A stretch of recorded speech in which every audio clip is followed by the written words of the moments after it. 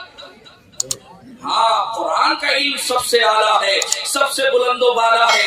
فہم قرآن اور فہم حدیث کا تو کمال ہی الگ ہے۔ قرآن کریم میں آیا یؤتی الحکمت من یشاء، اللہ تعالیٰ جسے چاہتا ہے حکمت عطا فرماتا ہے۔ مفسرین فرماتے ہیں حکمت سے مراد فہم قرآن اور فہم حدیث ہے، یعنی اللہ جسے چاہتا ہے اسے فہم قرآن عطا فرما دیتا ہے، جسے چاہتا ہے اسے فہم حدیث عطا فرما دیتا ہے۔ اور آگے قرآن نے خود فرمایا من یؤتی الحکمت من یشاء، جسے اللہ چاہتا ہے حکمت عطا فرما دیتا ہے، اور جسے حکمت عطا فرما دیتا ہے فقد اوتی خیرا کثیرا، تو یقیناً اللہ نے اسے خیر کثیر عطا کیا۔ یعنی فہم قرآن اور فہم حدیث اگر اس میں کسی کو مہارت ہے تو اس سے پڑھ کر اور کوئی نعمت، یعنی ایمان والے کے لیے اس سے پڑھ کر اور کوئی نعمت نہیں ہے۔ حدیث پاک میں آیا، حضرت امیر معاویہ رضی اللہ تعالیٰ عنہ سے مروی ہے من یرید اللہ بہ خیرا یفقہہ فی الدین، اللہ جس کے ساتھ خیر کا ارادہ فرما لیتا ہے اسے دین کا فقیہ بنا، اسے دین کی سمجھ عطا فرما دیتا ہے۔ صاحب بحر الرائق نے لکھا ہے کہ جن کے بارے میں قرآن اور حدیث میں آیا ہے کہ یہ جماعت فضیلت والی جماعت ہے، مثال کے طور پر انبیاء کرام کی جماعت فضیلت والی جماعت ہے، جب کسی کے بارے میں آپ کو پتا چلے گا کہ یہ وہ عظیم شخص ہیں جن کو اللہ نے نبی بنایا، آپ کے دل میں احترام آ جائے گا، آپ کے دل میں تعظیم کا جذبہ پیدا ہو جائے گا، محبت پیدا ہو جائے گی۔ کیوں؟ کیونکہ آپ جانتے ہیں جو نبی ہوگا بڑا عظیم ہوگا، اللہ کے نزدیک محبوب ہوگا، اللہ کا سب سے بڑا برگزیدہ بندہ ہوگا۔ جب آپ کسی کے بارے میں سنیں کہ وہ صدیق ہیں تو آپ کے دل میں احترام پیدا ہوگا، آپ کے دل میں ایک جذبہ آئے گا محبت کا، کیونکہ آپ جانتے ہیں صدیق جس کو اللہ تعالیٰ صدیق بناتا ہے اس کے درجے کو بلند کر دیتا ہے، اللہ اس سے راضی ہوتا ہے، وہ جنت کا یقینی طور پر مستحق ہوتا ہے۔ اسی طرح کسی کے بارے میں کوئی معتبر شخص کہے کہ وہ شہید ہیں تو آپ کے دل میں ان کے لیے محبت پیدا ہوگی، تعظیم کے ساتھ میں نام لیں گے، کیونکہ آپ جانتے ہیں اللہ کے نزدیک شہیدوں کا درجہ بہت بلند ہے۔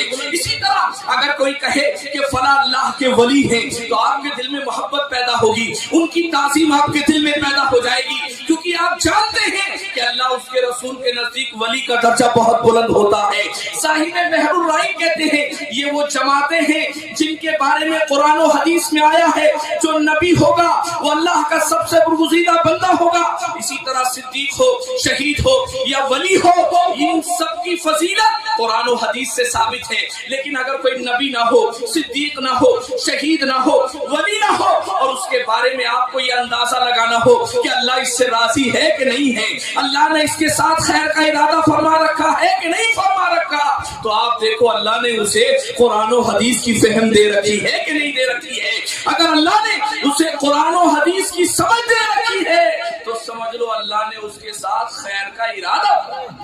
نعرہ تکبیر، نعرہ رسالت، نعرہ حیدری، نعرہ غوثیت، علماء اہل سنت، مسلک اعلیٰ حضرت، فیضان اعلیٰ حضرت، اصلاح معاشرہ کانفرنس، جشن دستار بندی، سبحان اللہ سبحان اللہ۔ تو فہم قرآن اور فہم حدیث یہ علم کا سب سے اعلیٰ سب سے ٹاپ کلاس ہے۔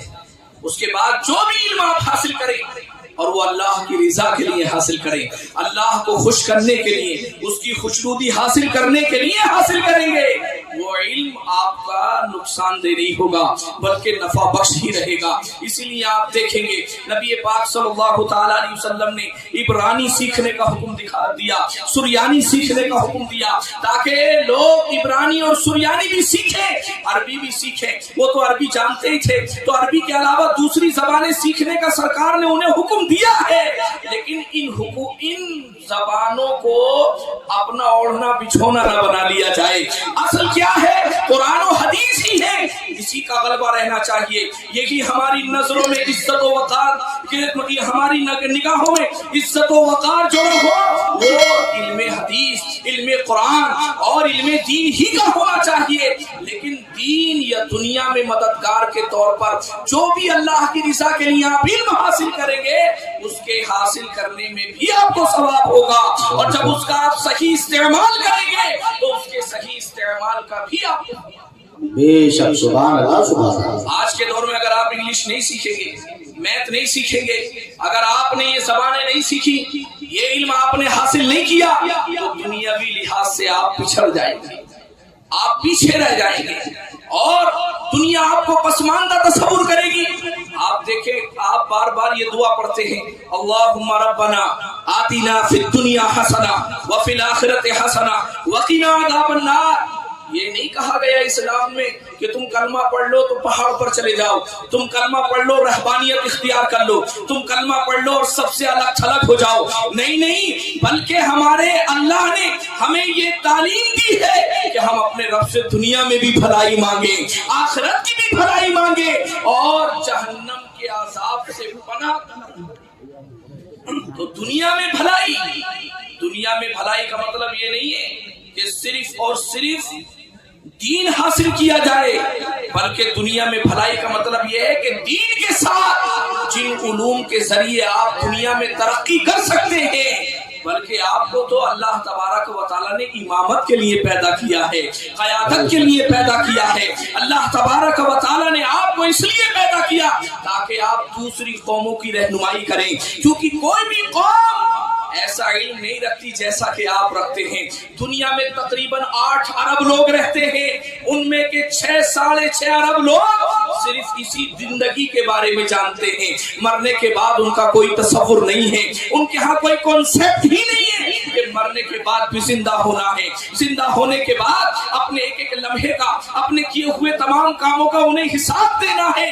آپ ہی ہو, چاہے پیدائشی طور پر آپ کتنی افضل و اعلیٰ ہو, آپ کے آخری سانس تک آپ بہت بڑے منصب پر فائز رہو, تو اگر جس کے پاس مرنے کے بعد کا کوئی کانسیپٹ نہیں ہے تو وہ سوچے گا مجھے کسے حساب دینا ہے, مجھ سے کون پوچھنے والا ہے, میں کسے جواب دے ہوں. لہذا وہ ظالم ہو سکتا ہے, لہذا وہ لوگوں پر ظلم کر سکتا ہے, کیونکہ اسے معلوم ہے میں تو پیدائشی طور پر حاکم ہوں, اور جب تک زندہ رہوں گا حاکم رہوں گا, مجھ سے کون باز پرس کر سکتا ہے. لیکن نہیں, مسلمان اگرچہ بادشاہ کے گھر میں پیدا ہو, وراثت میں اسے بادشاہت ملی ہو, اور اسے یہ کہہ دیا گیا ہو کہ تو اپنے آخری سانس تک ہمارا حاکم رہے گا, بادشاہ رہے گا, اس کے باوجود بھی وہ مسلمان ہوگا تو وہ جانے گا میں تو ایک مجازی بادشاہ ہوں, حقیقی بادشاہ تو اللہ ہے. مرنے کے بعد مجھے حساب دینا ہے, میں جو اس گدی پر بیٹھا ہوں میرا امتحان ہے, اللہ نے اپنے فضل سے مجھے یہ گدی عطا کی ہے.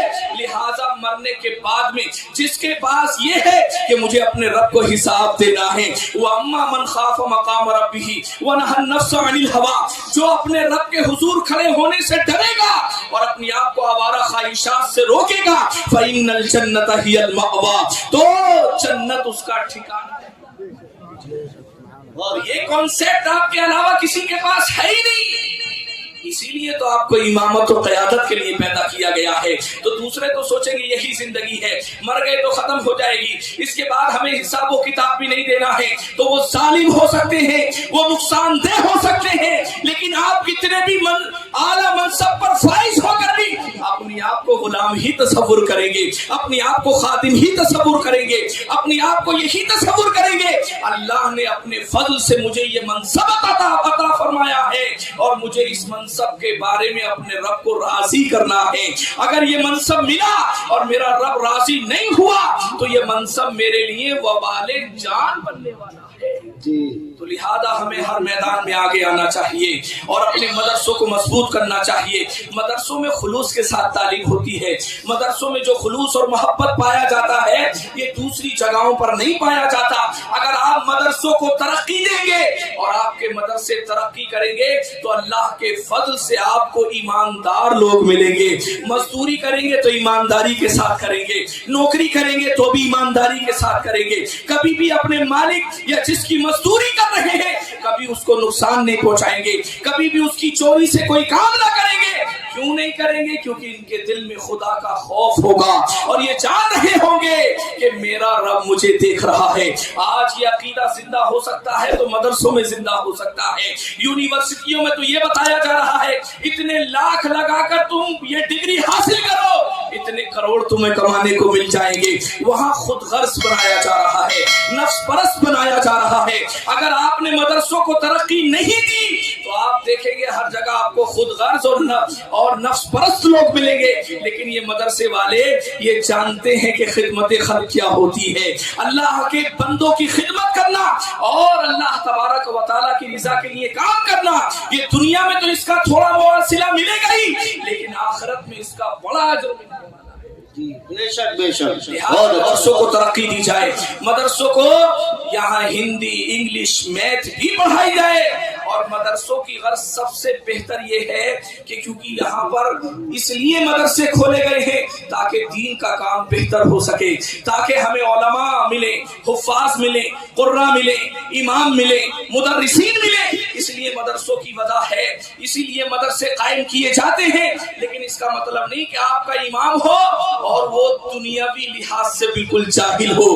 اس کا یہ مطلب بالکل نہیں. وہ آپ کا مدرس ہو, آپ کا مقتدا ہو, آپ کا پیشوا ہو, آپ کا رہبر ہو اور وہ دنیاوی لحاظ سے بالکل غافل ہو, اسے پتہ ہی نہیں دنیا کا دھارا کس طرف کو بہ رہا ہے. ایسے اماموں کی نہیں بلکہ ایسے اماموں کی ضرورت ہے جو قوم کی نفس کو سمجھیں, جو وقت کے دھارے کو پہچان لیں اور اپنی قوم کی صحیح وقت پر بہترین رہنمائی. ایسے افراد کی ضرورت ہے, ایسے لوگوں کی ضرورت ہے. اور ایسے لوگ کب پیدا ہوں گے؟ جبکہ آپ مدرسوں کو مضبوط کریں گے. اسے صرف قرآن خوانی کا ذریعہ مت بنائیے. قرآن اپنے گھر میں خود پڑھیے, جتنا آپ کو آتا اتنا پڑھیے. موقع لگے تو مدرسوں سے بھی لے کر جائیے, لیکن مدرسے کے بچوں کی تعلیم کو برباد کر کے اپنے گھروں میں قرآن خوانیاں جو ہو رہی ہیں اس سے مدرسے برباد ہو رہے ہیں. جب دل چاہا, جس کا دل چاہا اٹھا کر لے گیا, 500 روپے دے دیے, سمجھ لی بڑی مدد کر دی. نہیں, ایک نظام بنائیے, قرآن خوانی کا ایک وقت متعین کیجیے, اسی وقت مقررہ پر ہی قرآن خوانی کرائیے اور بچوں کی تعلیم کا نقصان ہرگز نہ ہو. جی بہت اچھا. مدرسوں کو اہمیت دیجیے, عزت و وقار کی نگاہ سے دیکھیے, تبھی یہ مدرسے کامیاب ہو سکتے ہیں. اور اگر آپ نے عزت و وقار کی نگاہ سے مدرسوں کو نہیں دیکھا تو آپ کے مدرسے کامیاب نہیں ہو سکتے ہیں. میں اقبال کا یہ شعر پڑھ کر اپنی بات کو ختم کر رہا ہوں. طریقے مصطفیٰ کو چھوڑنا ہے وجہ بربادی, اسی سے قوم دنیا میں ہوئی بے اقتدار اپنی. ہمیں کرنی ہے شہنشاہ وطا کی رضا جوئی, وہ ہو گئے اپنے تو رحمت پروردگار اپنی. قوت عشق سے ہر پست کو بالا کر دے, دہر میں اس میں محمد سے اجالا کر دے. کی محمد سے وفا تو نے تو ہم تیرے ہیں, یہ جہاں چیز ہے کیا لوہو قلم. سبحان اللہ.